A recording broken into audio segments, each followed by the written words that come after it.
हरता है तू, तेरा महान तेज है, छाया हुआ सभी स्थान। सृष्टि की वस्तु वस्तु में तू हो रहा है विद्यमान। तेरा ही धरते ध्यान हम, मांगते तेरी दया। ईश्वर हमारी बुद्धि को श्रेष्ठ मार्ग पर चला, दाता हमारी बुद्धि को श्रेष्ठ मार्ग पर चला। प्रातः स्मरणीय बंधनीय श्रद्धा स्वामी जी, आचार्य जी, साध्वी देव प्रिया दीदी, साध्वी देव अदिति दीदी, जिनके सौजन्य से हमने इस सहयोग शिक्षण प्रशिक्षण शिविर कोरोना टाइम में प्रारंभ किया और आज तक इसको हम निरंतर कार्यरत कर रहे हैं, उनके चरणों में मेरा कोटि कोटि नमन बंधन। अपनी राज्य प्रभारी दीदी को मैं हृदय से प्रणाम करती हूँ और अपनी समस्त गुरु बहनों को जो इस गुरु की सेवा में लगी हुई हैं, उनको भी मेरा हृदय से प्रणाम। और आज जुड़े हुए अपने योग साधकों का बहुत हार्दिक अभिनंदन। और एक बहुत ही हर्ष का विषय है मेरे लिए तो, कम से कम कि आज हमारे सामने जिन्हें हमने योग सिखाया वो आज इस प्रशिक्षण शिविर में आपको बौद्धिक सत्र ले रही हैं। और यही आशा आप सबसे भी करते हैं कि आप इसी ईमानदारी से सीख के अपनी अपनी योग कक्षाएं चलाएंगे, क्योंकि कोई भी कार्य अगर हम मन और संकल्प के साथ करते हैं तो निश्चित हमें सफलता मिलती है। ज्यादा समय न लेते हुए मैं ये मंच अपनी बहन सीमा को देती हूँ, जिन्होंने कि एक विपरीत परिस्थितियों में भी अपने आप को आज यहाँ तक लाके खड़ा किया।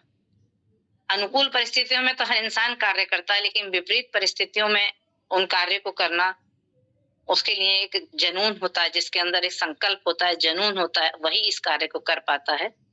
उनका योगाभ्यास, उनका बौद्धिक सत्र, शिक्षण प्रशिक्षण शिविर हमने सब कोरोना टाइम में प्रारंभ किए थे ये, और आज निरंतर हम इसमें सेवाएं देते चले आ रहे हैं। उसी शिक्षण प्रशिक्षण से निकली भी हमारी एक ही शिक्षिका है जो आज हमारे सामने बौद्धिक सत्र ले रही हैं। मैं वास्तव में हृदय से इन्हें आशीर्वाद और धन्यवाद देती हूँ और अपने सभी योग साधकों से ऐसी ही उम्मीद करती हूँ कि आप सब भी आगे चलकर ऐसा ही सेवा कार्य करें। ओम। अब इस मंच को आप सीमा जी के हैं, अपने अष्टांग योग के बारे में जो आज हमारे बताने वाली हैं उसको आप विस्तार। धन्यवाद दीदी, बहुत बहुत जी। मेरी आवाज सही आ रही है दीदी? सबको क्लियर आ रही है? नहीं, ठीक आ रही है, ठीक आ रही है जी। का सत्र आरंभ करेंगे। एक बार ओम का उच्चारण करेंगे।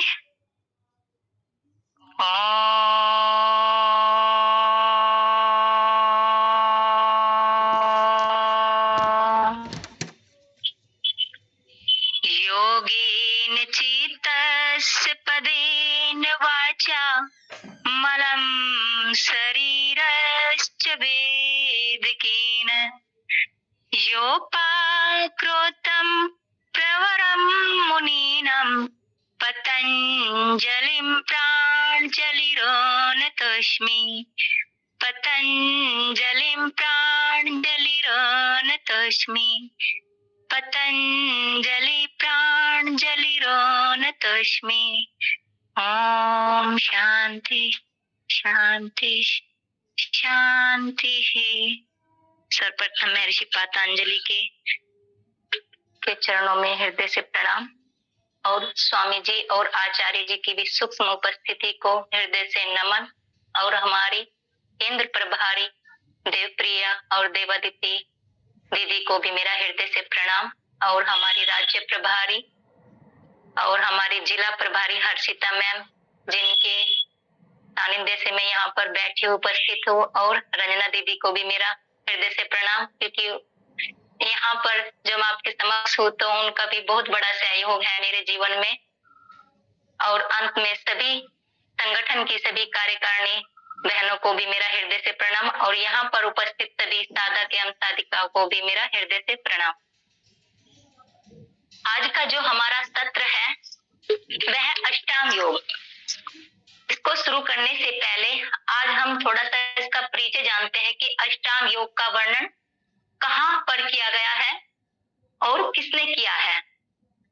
तो अष्टांग स्क्रीन शेयर ना करें, आप इसको स्क्रीन शेयर आपने कर रखी है चित्रांश के मोबाइल से जो जुड़े हुए हैं आईडी से। अष्टांग योग जो महर्षि पतंजलि है उन्होंने योग दर्शन की रचना की है, जो कि योग का एक अनुपम ग्रंथ है। उसी में ही जो उन्होंने 4 पादों का वर्णन किया है, 4 पाद यानी कि 4 चैप्टर यानी कि 4 अध्याय। उनका पहला अध्याय है समाधि पाद, और दूसरा है साधन पाद, और तीसरा जो अध्याय वह विभूति पाद, और चौथा है केवल्य।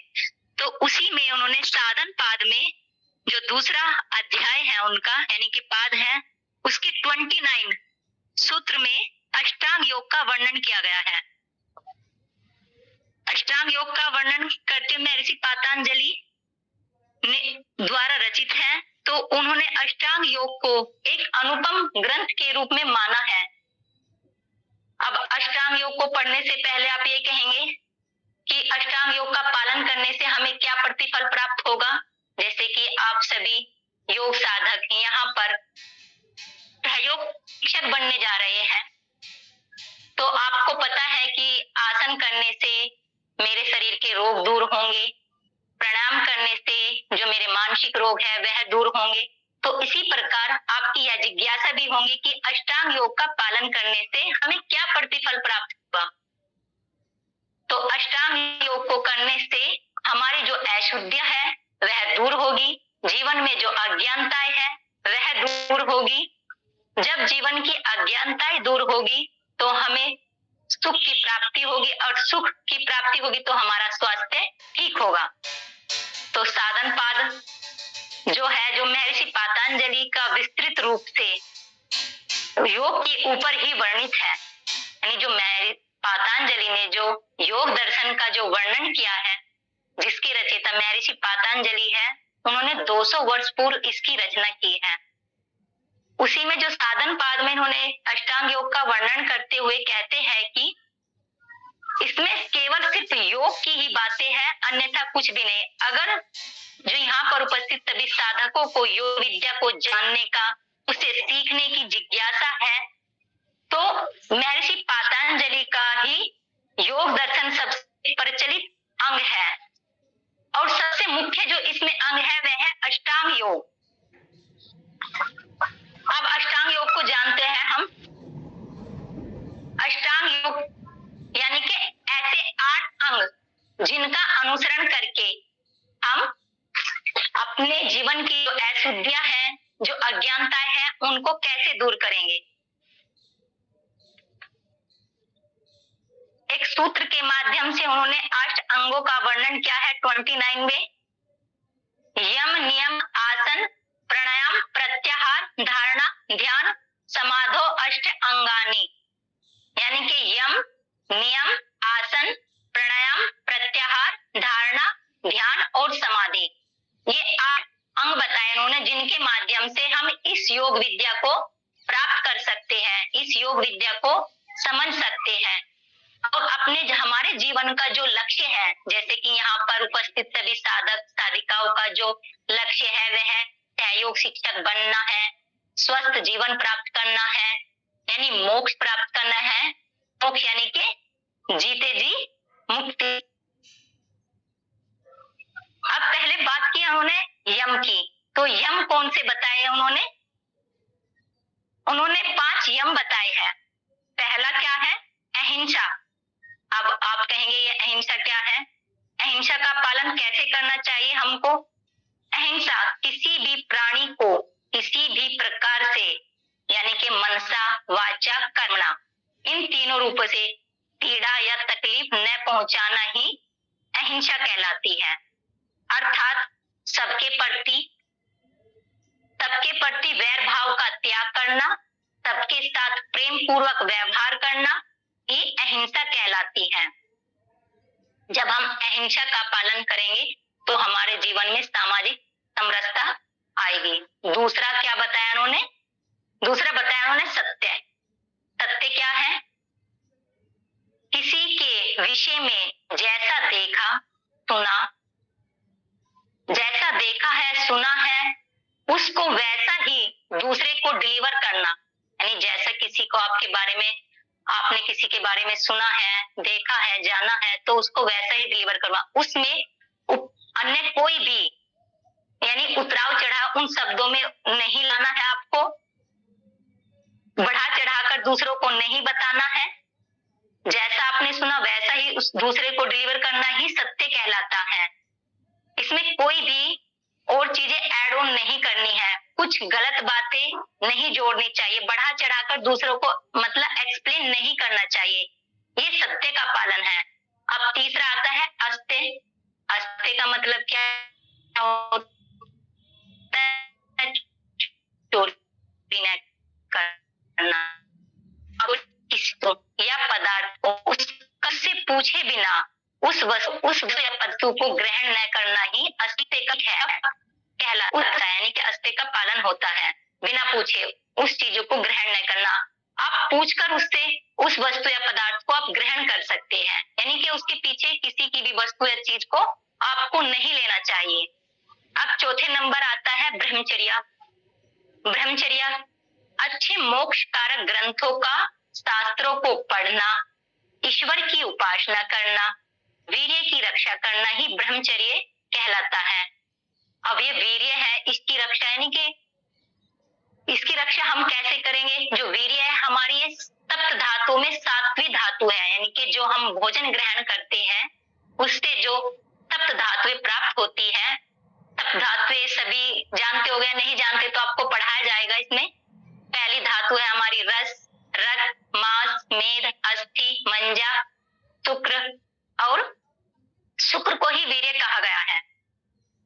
तो जो हमारी भोजन के बाद जो हमें ऊर्जा यानी कि प्राप्त होती है भोजन से, उसमें सातवीं धातु वीर्य है। तो उस धातु को हमें बेकार यानी कि गलत संगत के आचरण में पड़ के उसे अननेसेसरी खराब नहीं करना है, वेस्ट नहीं करना है, क्योंकि यह हमारे शरीर में ऊर्जा का, उत्साह का काम करती है। तो हमें ब्रह्मचर्या का पालन करना चाहिए। अब पांचवें नंबर पर आता है अपरिग्रह। अपरिग्रह का मतलब क्या होता है? किसी भी प्रकार के अनावश्यक विचारों को मन में संग्रहित नहीं करना, क्योंकि हम क्या करते हैं, हम अननेसेसरी विचारों को अपने मन में स्टोर कर लेते हैं। किसी के भी प्रति गलत धारणाएं बना लेती है, उनको अपने माइंड में सेव, अपनी मेमोरी में सेव कर लेते हैं। इसी प्रकार अनावश्यक वस्तु का भी संग्रह नहीं करना चाहिए हमें। जो हमारे यूज की नहीं है तो उनको हम इकट्ठा कर लेते हैं। तो महर्षि ने क्या बताया कि हमें अपरिग्रह का पालन करना चाहिए। जो हमारी चीजें जरूरत की नहीं है हमें उन्हें एकत्रित नहीं करना चाहिए। यही हमारा अपरिग्रह कहलाता है।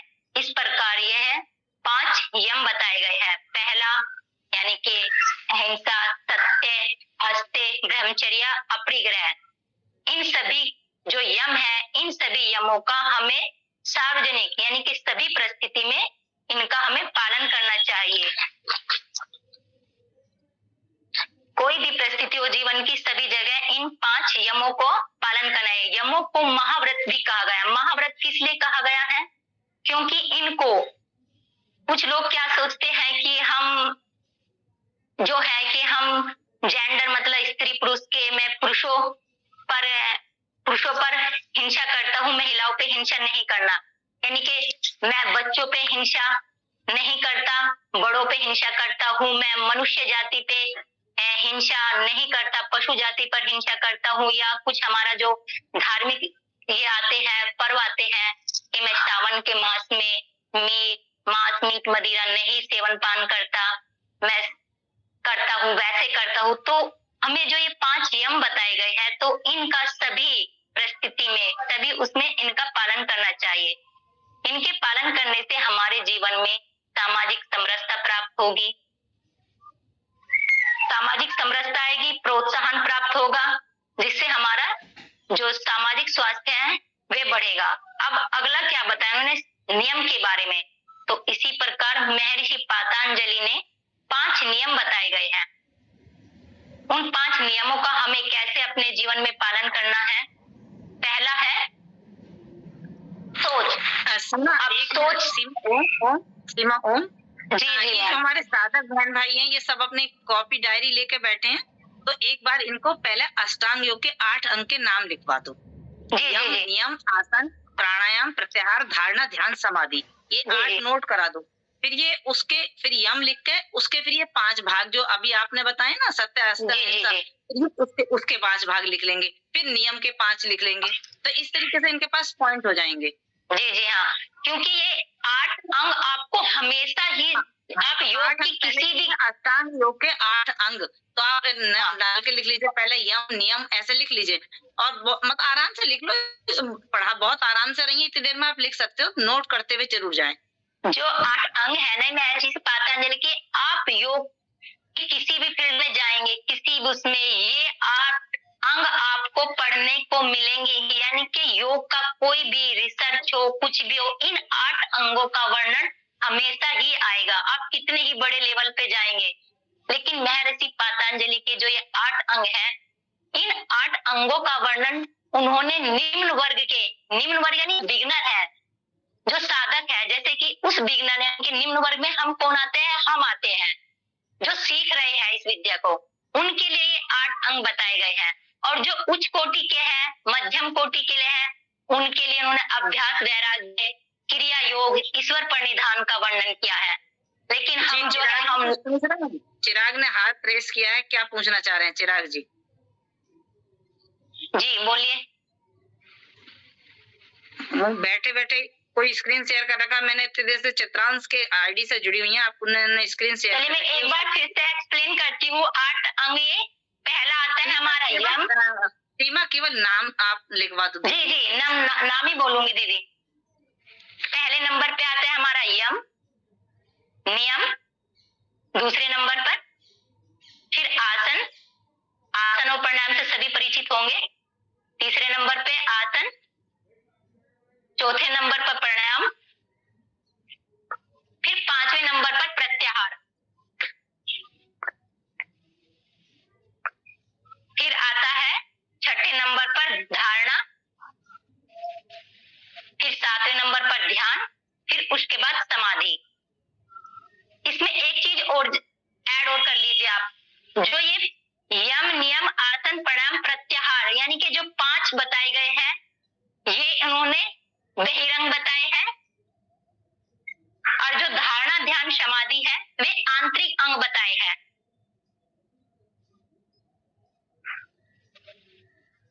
आगे आपको पढ़ने को, जब आप योग दर्शन को पढ़ेंगे ना अच्छे से महर्षि पातंजलि के, और आपको समझ आएगा अच्छे से।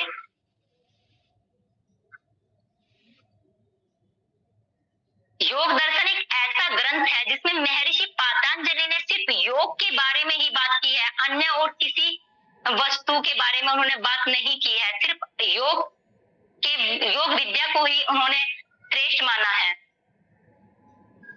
और इतना सटीक और इतना सुव्यवस्थित योग के एक एक सूत्र को उन्होंने इतने सुंदर तरीके से, एक एक सूत्र को जब आप योग दर्शन पढ़ेंगे तो एक एक सूत्र इतना सटीक, यानी कि ना कोई एक सूत्र भी आगे पीछे आपको मिलेगा। इतने सुव्यवस्थित तरीके से उन्होंने एक सूत्र माला को तैयार किया है योग की। और ये समय देखो, कितने समय पहले उन्होंने इसकी रचना की थी, लेकिन आज भी यह बिल्कुल सुव्यवस्थित है। एक भी सूत्र आपको आगे पीछे नहीं दे। चलिए आगे बताती हूँ। अब यम कितने हैं? यम उन्होंने 5 बताए हैं। पहला क्या है? अहिंसा, दूसरा सत्य, तीसरा अस्त्य, चौथा बताया उन्होंने ब्रह्मचर्य, 5वें नंबर पर अपरिग्रह। यहां तक हो गया सबका? एक बार कोई ऐसे थंब दिखाए या फिर कि कंप्लीट हो गया यहाँ तक, फिर मैं आगे चलूं। सीमा करा और समय कम है, आप करा दो। जी जी, चलिए आप चलते हैं। हम 5 नियम बताएंगे। बाद में हम 5 मिनट दे देंगे, किसी कुछ रह गया वो बाद में नोट करा देंगे। चलिए अब चलते हैं। हम अच्छे से पढ़ा रहे हो कि अपने आप नोट कर लेंगे।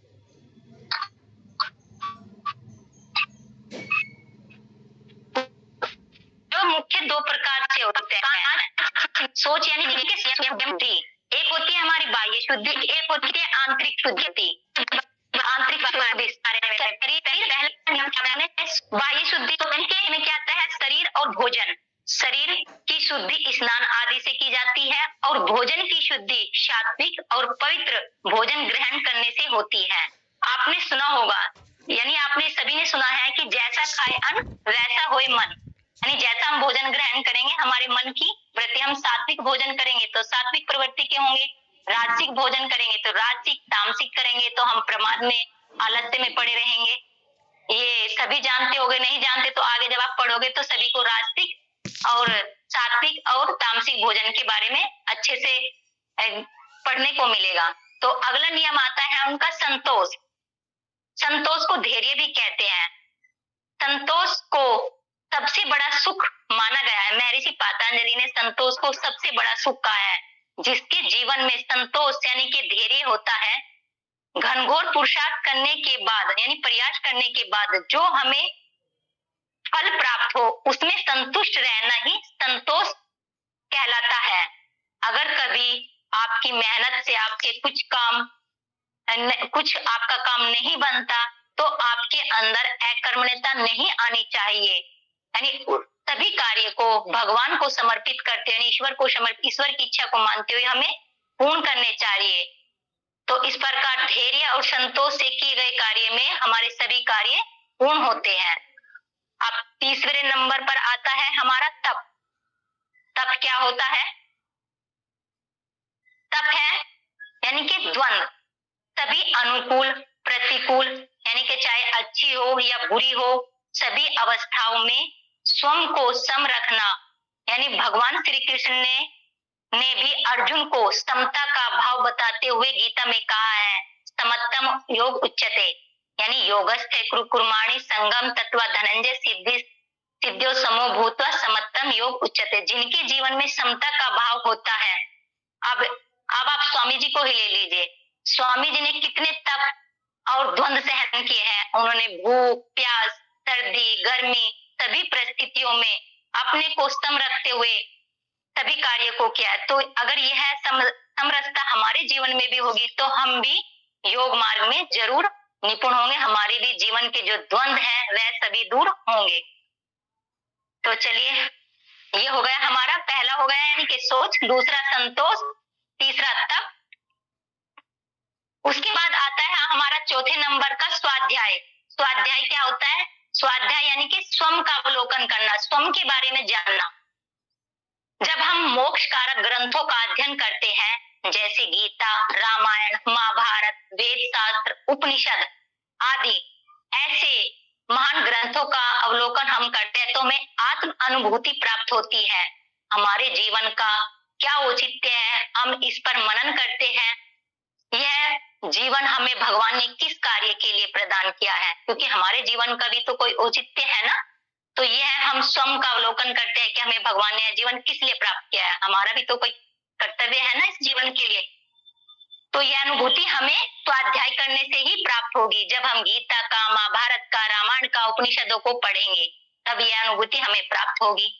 तो हमें स्वाध्याय का भी पालन करना चाहिए। अब 5वें नंबर पर आता है हमारा ईश्वर प्रणिधान। ईश्वर प्रणिधान यानी बिना किसी अलौकिक फल की इच्छा के अपने सभी कर्मों को ईश्वर को समर्पित करना ही ईश्वर प्रणिधान कहलाता है। यानी कि हमारे अंदर फल की इच्छा नहीं होनी चाहिए, बस कर्मों के प्रति हमारी ये होनी चाहिए कि हमें अपने कर्म करते रहने चाहिए, फल सिर्फ ईश्वर को छोड़ देना चाहिए। अकर्मण्यता कभी भी हमारे जीवन में नहीं आनी चाहिए कि मुझे तो कोई फल ही प्राप्त नहीं हुआ, मैं नहीं करूंगा इस कार्य को। तो हमें यह अकर्मण्यता अपने जीवन में त्याग कर देनी चाहिए। तो ऐसा भगवान श्री कृष्ण ने कहा है और महर्षि पातंजलि ने भी, यानी सरेंडर टू गॉड, ईश्वर को ही अपना सब कुछ मानते उनको ही समर्पित कर देना चाहिए। इदम मम नमः, यानी कि मेरा कुछ नहीं है, सब कुछ उस ईश्वर का ही है। ऐसी भावना हमारे अंदर होनी चाहिए। तो यह 5वां हो गया हमारा नियम। अब 5 नियम और 5 यम सभी को अच्छे से याद हो गए होंगे, क्योंकि आपसे पूछा भी जाएगा, आपके एग्जाम में भी यम नियम में से जरूर क्वेश्चन आएंगे। तो ये सभी को यानी 5 नियम 5 यम सभी को अच्छे से स्टडी होनी चाहिए, इनके नाम सभी को याद रहने चाहिए कि यम कौन सा है और नियम कौन सा है। चलिए आगे चलते हैं हम। तीसरा अंक कौन सा है उनका? आसन। अब आसन सभी जानते हैं क्योंकि आप सभी योग अभ्यास कर रहे हैं। आसन क्या है? अब आसन की डेफिनेशन क्या बताई है महर्षि पातंजलि ने? स्थिर सुखम आसनम, यानी कि शरीर की एक ऐसी स्थिति जिसमें आप सुख पूर्वक, आनंद पूर्वक, यानी बिना किसी हिले ढुले स्थिरता पूर्वक बैठे हैं, उसे आसन कहा गया है। उसे आसन की वही अवस्था जिसमें बिना हिले ढुले सुख पूर्वक आप बैठ सके, वह आसन कहलाता है। अब आप कहेंगे कि आसन करने से क्या प्रतिफल प्राप्त होता है? किसी का माइक अनम्यूट है, सभी अपना माइक म्यूट रखिए। अब आपके अंदर ये जिज्ञासा भी होगी कि किसी का, आशा जी का माइक म्यूट है, अनम्यूट है। आशा जी आप अपना माइक म्यूट कर लीजिए। देखिए पढ़ाई में व्यवधान नहीं डालिए, आप एक लिंक होता है पढ़ाने का, प्लीज आप ध्यान पूर्वक सुनो, बहुत ही इम्पोर्टेंट विषय है आपके लिए। सबसे पहले जिस इस संगठन से आप जुड़े हैं, जिस योग से जुड़े हैं, उसको समझ तो लीजिए। चलिए, आप सभी आसन कर रहे हैं रोज, तो आसन के बारे में महर्षि पतंजलि ने बताया कि शरीर की वह स्थिति जिसमें आप किसी भी पोस्चर में, किसी भी आसन में कंफर्टेबल यानी सुख पूर्वक आनंद की अनुभूति प्राप्त करते हुए उस आसन में रुक सके, ठहर सके। यानी कि अभी मैं बैठी हुई, अगर मैं 1 घंटा इसी तरह बैठी रहती हूँ तो ये कोई एक दिन का अभ्यास नहीं है मेरा, क्योंकि आप 15 मिनट अगर बैठते हैं तो ये आपके विचलित होने लगते हैं। तो यह दृढ़ता हमारे अंदर कहाँ से आती है? आसन का अभ्यास करने से। यानी कि ये जो अब मैं बिना हिले डुले, बिना शरीर में एफर्ट लगाए हुए कंफर्टेबल पोजीशन में बैठी, तो ये आसन के सिद्ध होने पर ही हमें प्राप्त होती है। अब आपके अंदर भी यह जिज्ञासा होगी कि आसन सिद्धि का क्या फल प्राप्त होता है? तो द्वंद्व अनविघात, यानी कि हमारे जो द्वंद्व है वह सभी दूर होते हैं। हम आसन करने से हमारे जो शरीर की मांसपेशियां है वह लचीली होती है, सॉफ्ट होती है, मांसपेशियां मजबूत होती है, यानी सर्दी गर्मी भूख प्यास को सहन करने की सामर्थ्य हमारे अंदर आती है। अगला जानते हैं हम। अब हाँ, आसनों को किस प्रकार करना चाहिए, ये भी महर्षि पतंजलि ने अपने 47वें सूत्र में इसका वर्णन किया है। यानी आसन को हमें किस प्रकार करना चाहिए, तो वह बताते हैं कि प्रयत्न शैथिल्य अनंत समापत्तिभ्याम, यानी कि आसनों का अभ्यास हमें सभी क्रियाकलापों को रोकते हुए, यानी कि जो नेगेटिव विचार है उनको रोककर पॉजिटिव विचारों को ग्रहण करते हुए आसनों का अभ्यास करना चाहिए। मन और चित्त को परमात्मा में लगाकर ही हमें आसनों का अभ्यास करना चाहिए। जैसे आसन करने से मेरा शरीर स्वस्थ हो रहा है, मेरे सभी रोग दूर हो रहे हैं, मेरी मांसपेशियां मजबूत हो रही है, बोन्स यानी कि हड्डियां मजबूत हो रही है। ऐसा आसनों को करते समय हमें अपने मन में विजुलाइज करना चाहिए जब आप आसन का अभ्यास कर रहे हैं, और मन को अनंत समापत्ति ध्यान, यानी कि उस चित्त को यानी मन को परमात्मा में लगाना चाहिए। क्योंकि जब हम बैठ कर तो रहे आसन, लेकिन मन हमारा कोई नेगेटिव विचारों को संग्रहण कर रहा है, किसी की निंदा में विचलित है, तो हमें उसका लाभ कहाँ से प्राप्त होगा? तो इसका वर्णन ही महर्षि पतंजलि ने क्या है कि हमें आसन किस प्रकार करने चाहिए। मन को स्थिर रखते हुए, पॉजिटिव विचार रखते हुए हम आसनों का अभ्यास करेंगे तो उसका प्रभाव हमारे यानी कि जो अन्नमय कोश है, जो स्थूल शरीर है, इस पर क्या प्रभाव पड़ेगा। अन्नमय कोश के बारे में बहुत अच्छे से कल आपको एक्सप्लेन किया गया है, यानी कि पंचकोशों के बारे में उसी का ही पहला वो है कि पंचकोशों में ही पहला आता है अन्नमय कोश। चलिए अब आगे चलते हैं हम। चौथा जो अंग है उनका वह है प्राणायाम। प्राणायाम के बारे में क्या कहते हैं, वह 49वें सूत्र है, तस्मीन सती श्वास पर श्वास गति विच्छेद प्राणायाम है। कोई बोल रहा है? हाँ जी। हाँ मैम, आसन के टाइप्स नहीं है क्या मैम इसमें? महर्षि पतंजलि ने ये आपको अष्टांग योग के अंग पढ़ाए जा रहे हैं। आसन कितने प्रकार के नहीं है, आसन के प्रकार नहीं है। अभी उन्होंने ये बताया ना कि प्रयत्न शैथिल्य अनंत समापत्तिभ्याम, आप इस सूत्र को जब विजुलाइज करेंगे तो उन्होंने ये बताया ना कि किस प्रकार आपको आसन करना चाहिए। तो यही है ना कि अपने नेगेटिव थॉट नहीं रखने चाहिए, पॉजिटिव थॉट के साथ ईश्वर को समर्पित होकर ही उन्होंने ये आसनों का अभ्यास होता है। एक फॉर्मेट में महर्षि पतंजलि ने बताया है, उन्होंने किसी आसन का वर्णन नहीं किया है। जब आप पढ़ोगे ना योग दर्शन को, जब आपको अच्छे से पढ़ाया जाएगा, हाँ, जब व्यास भाष्य किया गया है उन्होंने 13 प्रकार के आसनों का वर्णन किया गया है, वो भी आपको आगे जानने को मिलेगा। चलिए अब आगे चलते हैं हम प्राणायाम। प्राणायाम के बारे में महर्षि पातंजलि क्या कहते हैं? तस्मीन सती श्वास पर श्वास गति विच्छेद प्राणायाम है। महर्षि पातंजलि बताते हैं जो हम नॉर्मल श्वास यानी कि मैं पढ़ा रही हूँ तो भी मेरी श्वास आ रही है जा रही है, श्वास यानी कि हमारा जब श्वास रुकती है तो हम ये है कि हम बस उठ जाते हैं इस जीवन से, यानी कि हमारी कोई भी क्रियाकलाप हम जीवन में नहीं कर पाते हैं, न मैं बोल पाऊंगी, न मैं देख पाऊंगी, न सुन पाऊंगी। प्राण शक्ति है तब तक ही सब कुछ मैं कर पा रही हूँ, जो स्माइल कर पा रही हूँ वो भी प्राण शक्ति के कारण ही। यानी जो हमारी नॉर्मल श्वास है आने जाने की, उस श्वास में अवरोध पैदा कर देना यानी विच्छेद कर देना ही प्राणायाम कहलाता है। एक बार फिर से बताती हूँ, जो हम श्वास ले रहे हैं छोड़ रहे हैं, उस श्वास लेने और छोड़ने की प्रक्रिया में अवरोध पैदा कर देना ही प्राणायाम है। अब वो अवरोध किस प्रकार हम करते हैं? वह अवरोध हम कपालभाति करते हैं, जब अवरोध पैदा कर देते हैं यानी कि हम श्वास को ग्रहण नहीं करते, सिर्फ एक्सहेल करते हैं। भस्त्रिका करते हैं तो भी अवरोध पैदा कर देते हैं।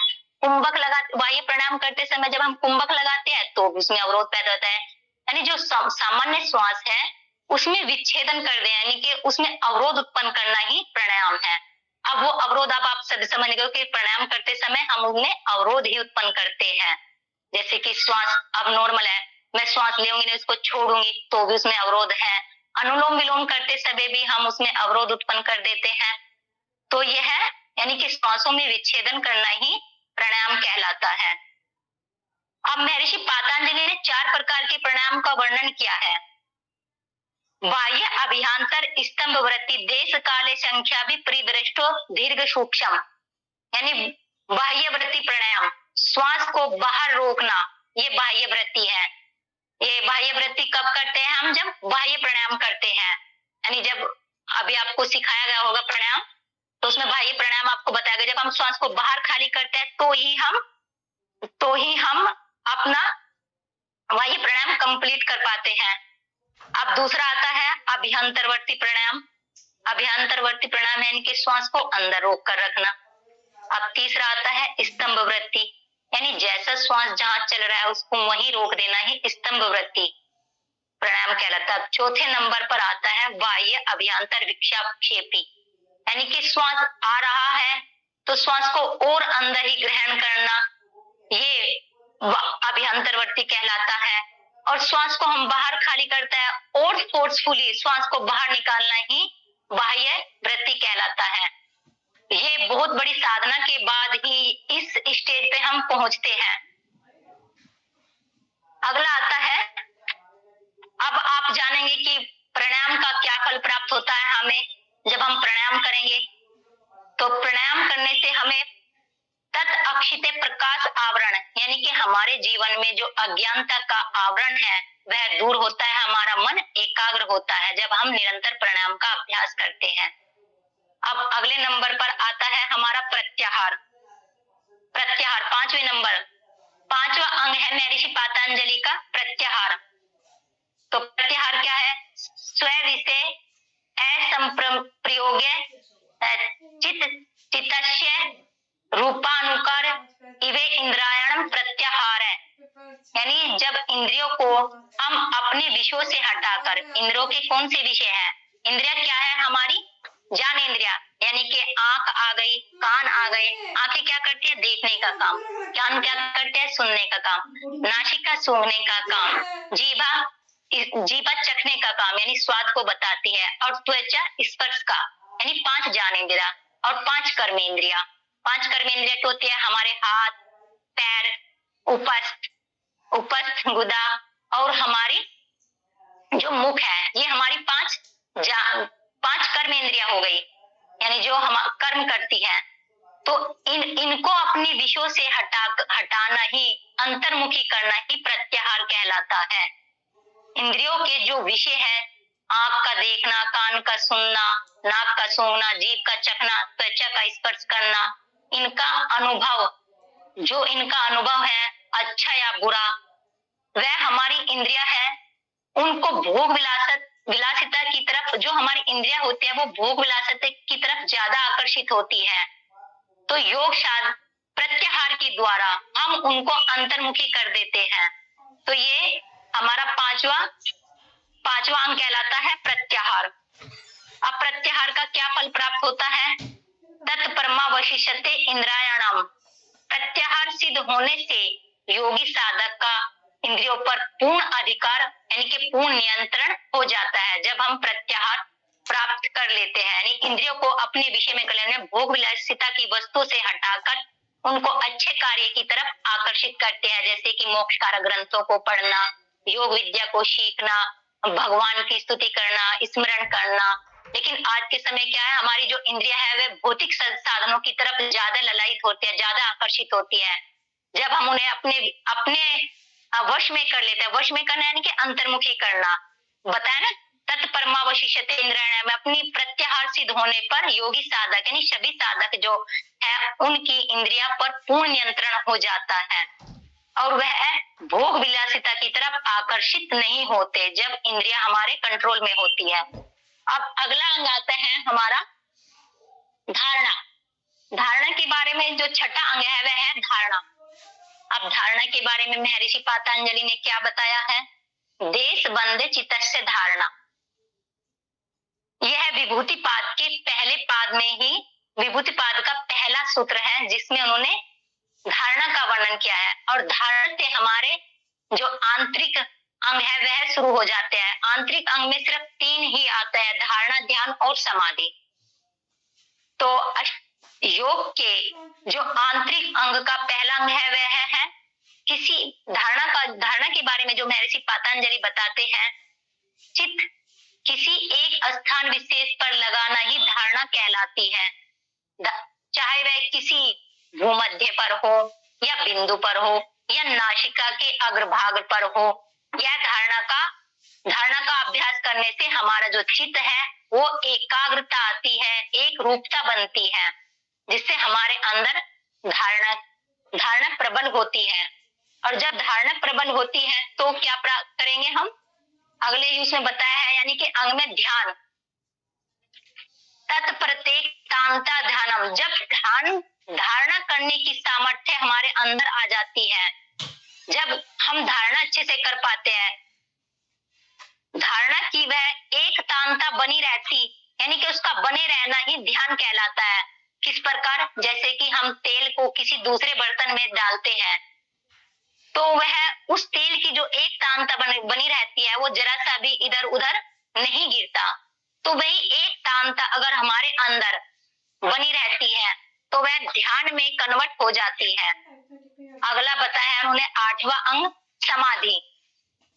तदेव अर्थ मात्र निर्भीष स्वरूप शून्य इव समाधि, यानी समाधि के स्वरूप के बारे में उन्होंने क्या बताया?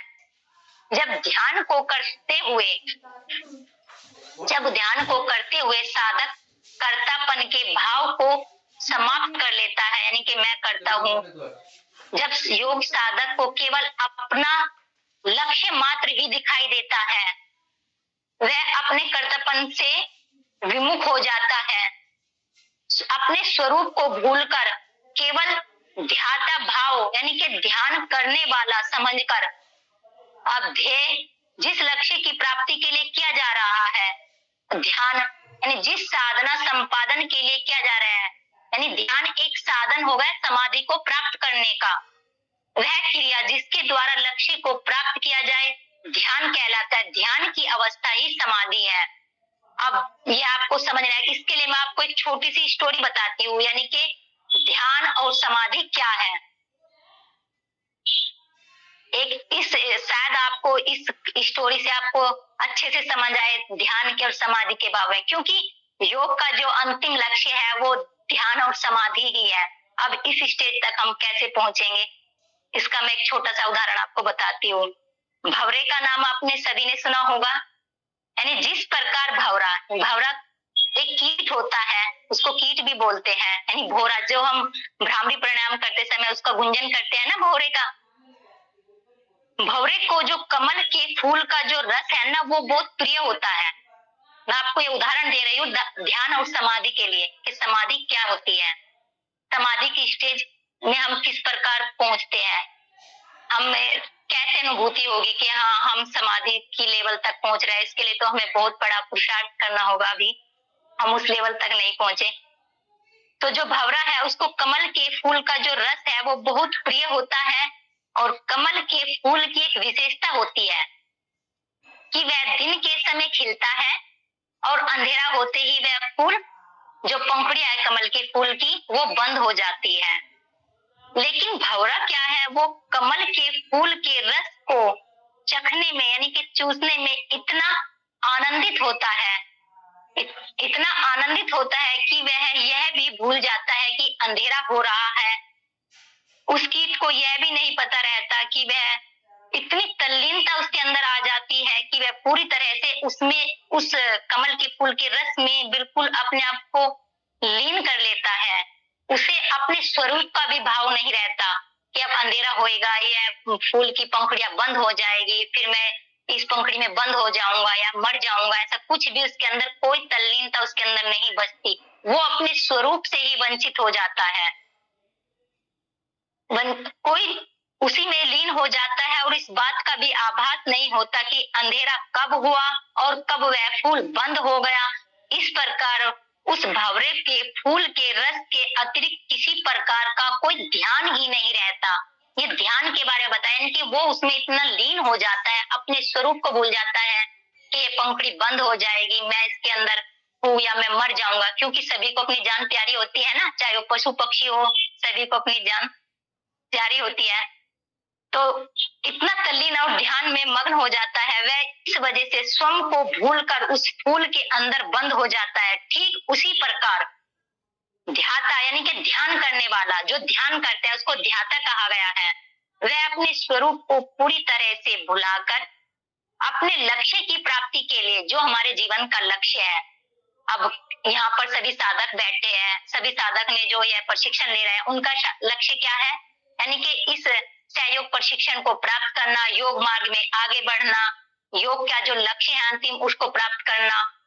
तो जिसका जो लक्ष्य है उसकी प्राप्ति के लिए पूर्णतः समर्पित हो जाना, तब उस स्थिति को हम समाधि कहते हैं।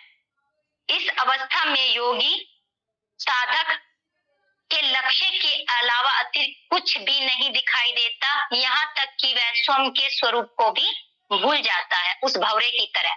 यानी कि जो हमारा लक्ष्य है वो ध्यान करते यह होना चाहिए कि जो हमारे जीवन का लक्ष्य है सिर्फ हमें वो ही प्राप्त करना है, इन भौतिक संसाधनों में विरक्त नहीं होना है, यानी इनमें आसक्ति नहीं रखनी है। हमारा जो ईश्वर ने जो जीवन दिया है उसको यह मन में विजुलाइज करते कि हमारे जीवन का भी कुछ औचित्य है इस समाज में। अंत में अपनी वाणी को विराम दूंगी। सभी को धन्यवाद, आपने सभी ने इतनी नम्रता के साथ सुना और मेरी जो त्रुटियां रही है उसके लिए मैं क्षमा प्रार्थी हूँ। धन्यवाद दीदी। ओम दीदी। मैम एक सेकंड, आपने जो जी क्या बोलते हैं ये प्राणायाम के बताए टाइप्स, आप रिपीट कर सकते हैं एक बार? हाँ जी, एक बार मैं फिर से बताती हूँ। यानी 4 प्रकार के प्राणायाम का वर्णन महर्षि पातंजलि ने किया है। पहला आता है बाह्य वृत्ति। बाह्य वृत्ति आपने सुबह भी आपको प्राणायाम कराया होगा ना, बाह्य प्राणायाम यानी श्वास को भरना और बाहर खाली करना। जब आप उसमें, क्योंकि बाहर श्वास को बाहर खाली करने बिना आप उड़ान बंद लगा ही नहीं सकते। जब तक श्वास आपके अंदर होगा आप उड़ान बंद नहीं लगा सकते। तब आप सभी ने सुबह बाह्य प्राणायाम किया है ना? हाँ जी।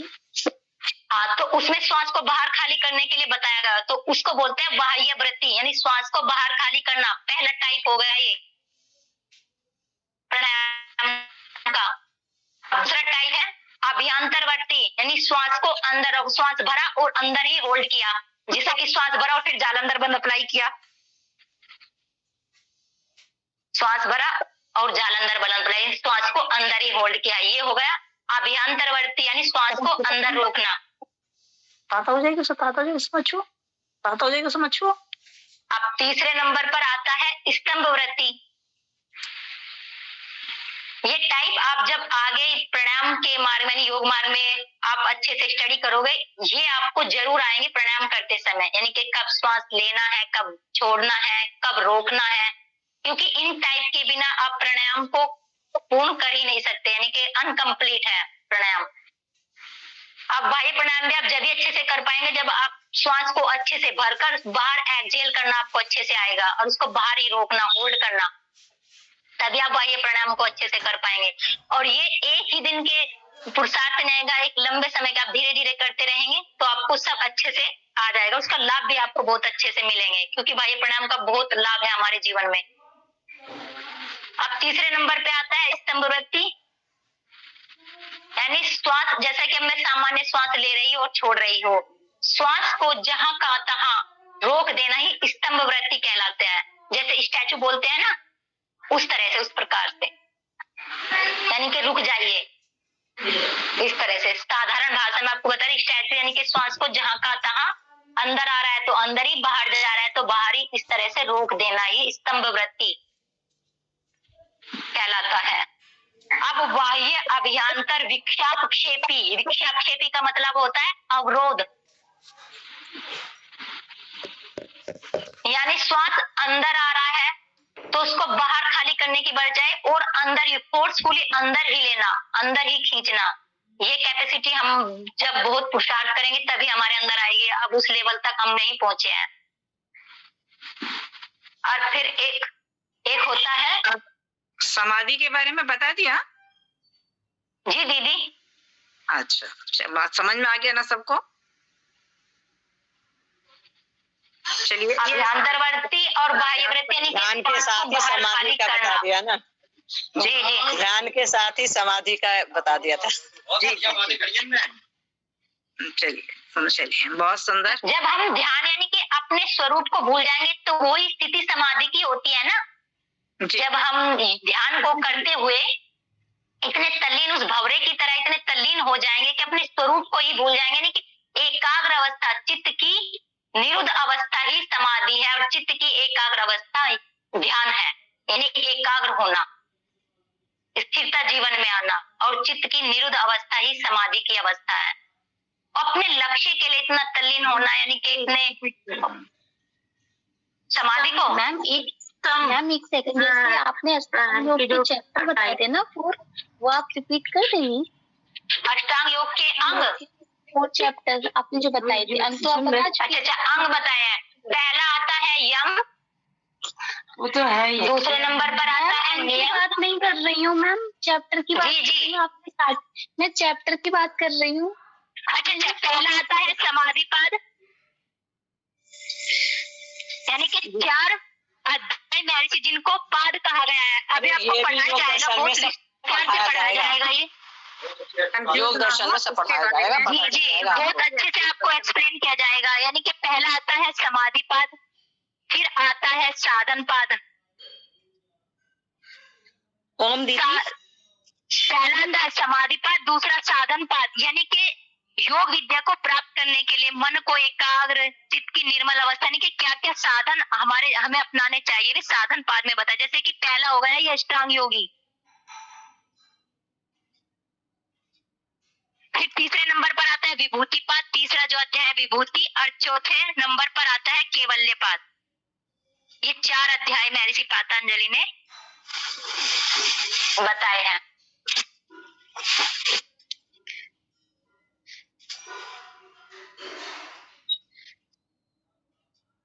ओम दीदी, और सभी को ये यम नियम तो अच्छे से ही स्टडी करने होंगे कि 5 यम कौन से होते हैं और 5 नियम कौन से होते हैं। इनके बारे में आपसे जरूर पूछा जाएगा। मतलब पहला होगा अहिंसा, सत्य, अस्त्य, ब्रह्मचर्य, अपरिग्रह, ये 5 यम हो गए। ये सभी को अच्छे से आना चाहिए कि अहिंसा क्या होता है, सत्य क्या होता है। सत्य यानी कि झूठ न बोलना, किसी बात को सुनकर उसमें बढ़ा चढ़ाकर न बोलना, जिसको हम साधारण भाषा में कहते हैं कि लगाकर न बोलना, चुगली न करना। तो फिर आता है सत्य, अस्त्य यानी कि किसी भी चीज की चोरी न करना। फिर ब्रह्मचर्य का पालन करना। फिर आता है अपरिग्रह, अननेसेसरी विचारों का संग्रह न करना, अननेसेसरी वस्तुओं का संग्रह न करना, ये यम हो गया, वो सॉरी अपरिग्रह हो गया। फिर 5 नियम हो गए। सोच, पहला सोच यानी कि शारीरिक शुद्धि, भोजन की शुद्धि। फिर हो गया हमारा संतोष यानी कि धैर्य, संतोष जीवन में अपनाना। घनघोर आप जो मेहनत करते हैं, अगर आप कभी कभी वो पुरुषार्थ आपको नहीं मिलता तो उस अपना कर्म करना, बस उसका जो फल है वो ईश्वर पे छोड़ देना। फिर आता है हमारा संतोष के बाद तप होते हैं द्वंद, यानी कि जब हम तप का पालन करते हैं तो चाहे सर्दी हो, गर्मी हो, भूख हो, प्यास हो, जय हो, पराजय हो, मान हो, सम्मान हो, इन सभी द्वंद्वों को सहन करने की सामर्थ्य एक योग साधक में आ जाती है जब वह तप का पालन करता है। फिर आता है स्वाध्याय। स्वाध्याय में आता है स्वयं का अवलोकन करना, यानी स्वयं के बारे में जानना कि मेरे जीवन का क्या औचित्य है। और ये हम कब जानेंगे? जब हम मोक्ष कारक ग्रंथों का अध्ययन करेंगे, गीता हुआ, रामायण, महाभारत, उपनिषद, जब हम इनका अध्ययन करेंगे तो हमारे अंदर ही जब वह क्वालिटी हमारे अंदर आएगी। फिर आता है ईश्वर पर निधान, यानी सरेंडर टू गॉड, सब कुछ ईश्वर में ही समर्पित कर देना। अष्टांग योग का पालन महर्षि पातंजलि ने निम्न वर्ग के साधकों के लिए बताए हैं, जो बिगनर है, जैसे कि उस बिगनर लेवल में हम आते हैं कि इस योग विद्या को सीखने का, जानने का प्रयास हम कर रहे हैं। और वह किस लिए कर रहे हैं हम? यानी कि हमारे जीवन का जो लक्ष्य है उसलिए हम इस योग विद्या को जानने का, सीखने का प्रयास हम कर रहे हैं। ओके मैम, अभी क्लियर हूँ जी। चलिए, बहुत सुंदर।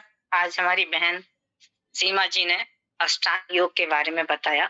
यम, नियम, आसन, प्राणायाम, प्रत्याहार, धारणा, ध्यान, समाधि, ये जो अंग हैं, इनका हमारे जीवन में क्या महत्व है और कैसे एक योग साधक के अंदर ये सब अपने आप समाहित होता है। इसमें से हम केवल 2 ही अंगों का प्रयोग कर पाते हैं, आसन और प्राणायाम का सुबह योगाभ्यास में। इससे सभी परिचित है, आसन प्राणायाम से। लेकिन जब आपको पढ़ाया जाएगा साधन पद, फिर से आपको एक्सप्लेन किए जाएंगे ये जी अच्छे से। और इन 2 का ही हम अपने जीवन में प्रयोग करते हैं। देखो, हम यम का नियमों का तो पालन कर लेते हैं, हम लोग सुबह नहाते भी हैं, अपने शरीर को स्वच्छ करते हैं। यमों का पालन होता है व्यक्तिगत शुद्धि के लिए और नियम का पालन होता है सामाजिक शुद्धि के लिए, सामाजिक समरसता के लिए। हाँ, तो वही है ना कि आदमी आज यम का प्रयोग यम का नहीं कर पाते, नियमों का तो तब भी हम कुछ हद तक कर लेते हैं, यम का हम नहीं कर पाते, क्योंकि भाई नियम तो हमें पता है कि हम सुबह रोज प्रातःकालीन नहाएंगे, शरीर को शुद्ध करेंगे, स्वाध्याय भी थोड़ा बहुत हम कर लेते हैं, चाहे वो किसी भी लेवल का हो।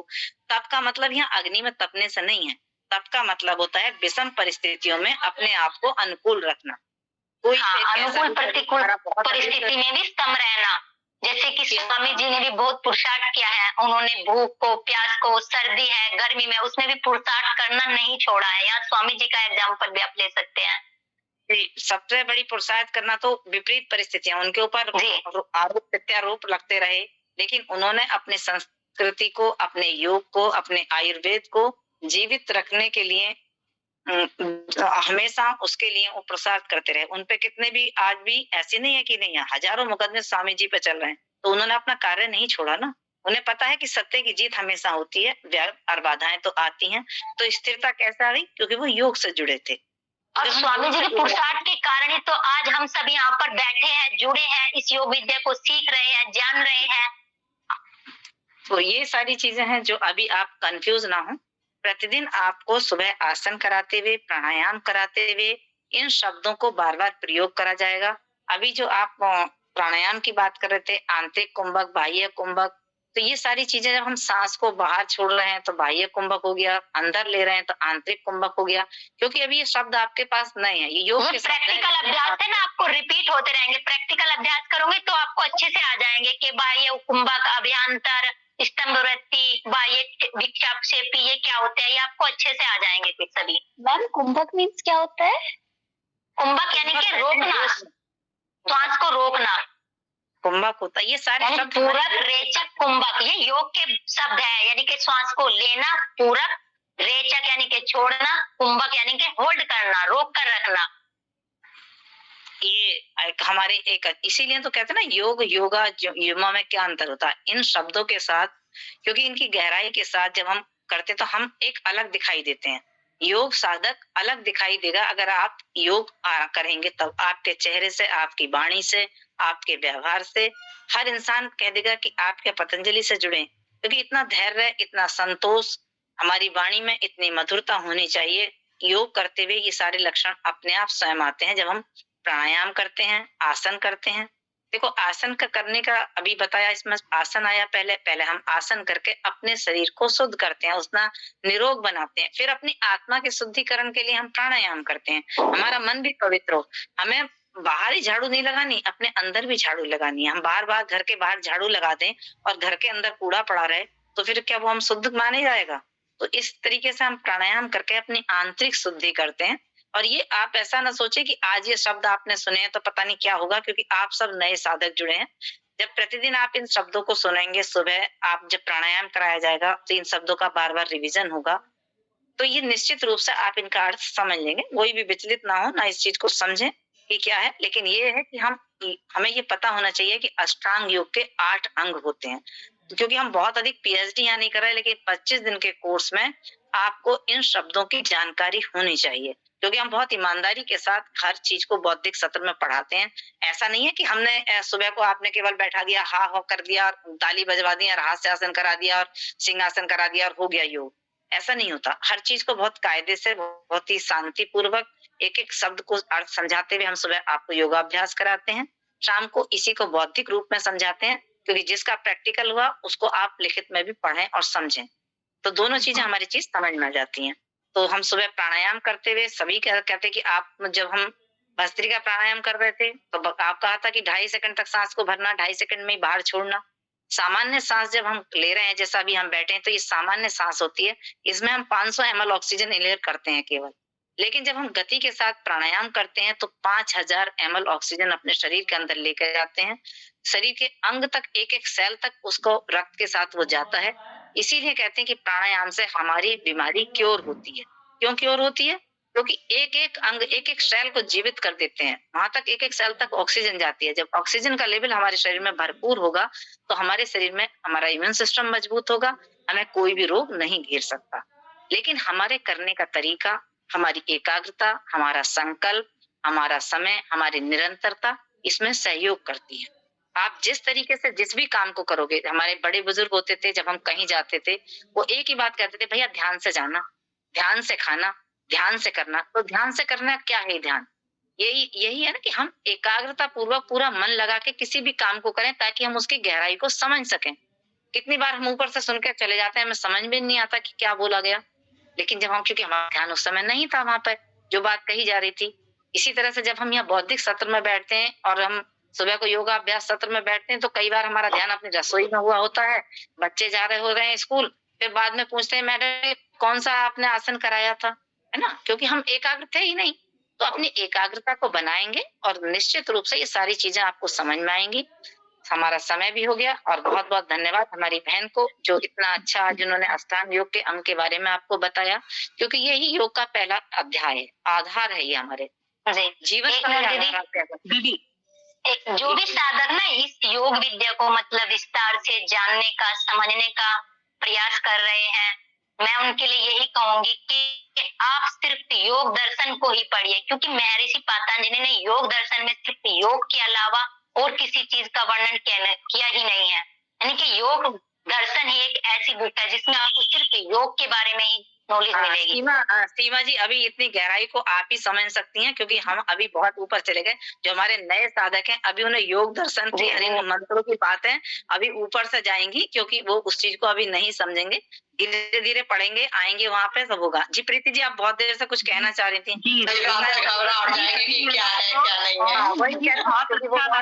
अच्छे से समझाया, बहुत अच्छा लगा, लेकिन मैं और अच्छी से गहराई से समझना चाहती हूँ। तो मैं ये मतलब इसकी मुझे कुछ मतलब दोबारा से ऐसे कि कुछ मतलब रिकॉर्डिंग या कुछ मिल सकती है, जैसे कि मैं और कोई बात नहीं, आप अलीगढ़ से हैं, इंदिरा दीदी से कहना वो योग दर्शन की किताब आपको देंगी, उसमें सूत्र और अर्थ दोनों है। वरना मैं अलीगढ़ पहुंचती हूँ तो मैं आपको दे दूंगी, मेरे पास योग दर्शन की किताब है। कुछ लोगों को अभी तो ये योग दर्शन पढ़ाया जाएगा, उसमें भी अष्टांग योग पढ़ाया जाएगा। अभी ये पढ़ाया जाएगा, अभी कीजिए अपने आप को सभी। अब कुछ लोगों की ना समाधि को लेकर ये भ्रांतियां रहती है कि समाधि तो वो है बस सब कुछ छोड़कर संन्यास ले लेना। नहीं, हम ग्रस्त जीवन में रहकर भी समाधि को प्राप्त कर सकते हैं। समाधि क्या है? महर्षि पातंजलि ने जो दूसरा सूत्र है समाधि पाद का, उसे बताया है योगस्य चित्त वृत्ति निरोध है, यानी कि चित्त की वृत्तियां, जो विचार हमारे अंदर अननेसेसरी आ रहे हैं, उनको रोक देना, निरोध कर देना ही समाधि है। यानी उन पे कंट्रोल कर लेना, हमारा जैसा इंद्रियों पे कंट्रोल है ना हमारी, कर लेना प्रत्याहार कहलाता है। इसी प्रकार यानी कि अपने चित्त को एकाग्र करना। अब जैसा आप मुझे सुन रहे हैं, लेकिन आपके मन में न जाने कितने विचार आ रहे होंगे। एक सेकंड के अंदर आपका, एक क्षण के अंदर ही आपका मन पता नहीं कहाँ पहुंच जाता है कहीं, क्योंकि इसकी गति सबसे तीव्र बताई गई है। तो इसमें यानी इसको निरोध करना ही सबकी लास्ट स्टेज यही है कि एक निरोध अवस्था ही समाधि की प्राप्ति है। निरोध अवस्था यानी चित्त को एकाग्र करना। अब यह भी आपको समझ आएगा, लेकिन जब आप पढ़ोगे ना योग दर्शन, आपको सब बहुत अच्छे से समझ आएगा। अब पहले ही सूत्र में बताते हैं, इस योग विद्या को आप अनुशासित होकर ही सीख सकते हैं, चाहे वो व्यावहारिक रूप से हो, चाहे वो सामाजिक रूप से हो। यानी अथम योगा अनुशासन, पहले ही सूत्र में वर्णन किया है उन्होंने, योगा अनुशासनम। अब अनुशासित होकर हम इस योग विद्या को ग्रहण करने जा रहे हैं। अनुशासन के बिना कोई भी काम नहीं किया जा सकता, चाहे वो समाज में हो, व्यावहारिक रूप में हो, किसी भी रूप में हो। जब आप पढ़ोगे ना, आपको पढ़ाएंगे अभी बहुत अच्छे से। चलिए दीदी बहुत अच्छा शांति पाठ करे दीदी, शांति पाठ। वो तो जरूरी है, कराइए। शांति पाठ करिए पहले। नहीं कराओ दीदी? हाँ, शांति पाठ कराओ। चलिए किसी भी ध्यानात्मक आसन में बैठ जाएंगे। कंफर्टेबल पोजीशन है, आंखों को कोमलता से बंद। ओम ध्यो शांति। अंते शांति, पृथ्वी शांति, रापा शांति, औषधय शांति, वनस्पति शांति, विश्वदेव शांति, ब्रह्म शांति, शांति रेवि शांति श्यामा। ओम शांति शांति शांति ही। ओम सदित। बहुत जो त्रुटियां मुझसे हुई है उसके लिए दीदी मैं क्षमा चाहूंगी। आपसे बहुत कुछ सीखा है, आज आपको अपने समक्ष देखकर मुझे बहुत प्रसन्नता हो रही है। जी जी, क्योंकि हमारे भाई बहुत 2017 से हम कोरोना के टाइम से पहले से इस को चला रहे हैं, तो अधिकतर बहन भाई परिचित है मुझसे। कुछ समय रंजना दीदी हमारे लिए प्रेरणा स्रोत है। दीदी आप हमें बताइए। हमें प्रेरणा स्रोत नहीं है, प्रेरणा है। बहुत सुंदर। चलिए, बहुत सुंदर। सीमा जी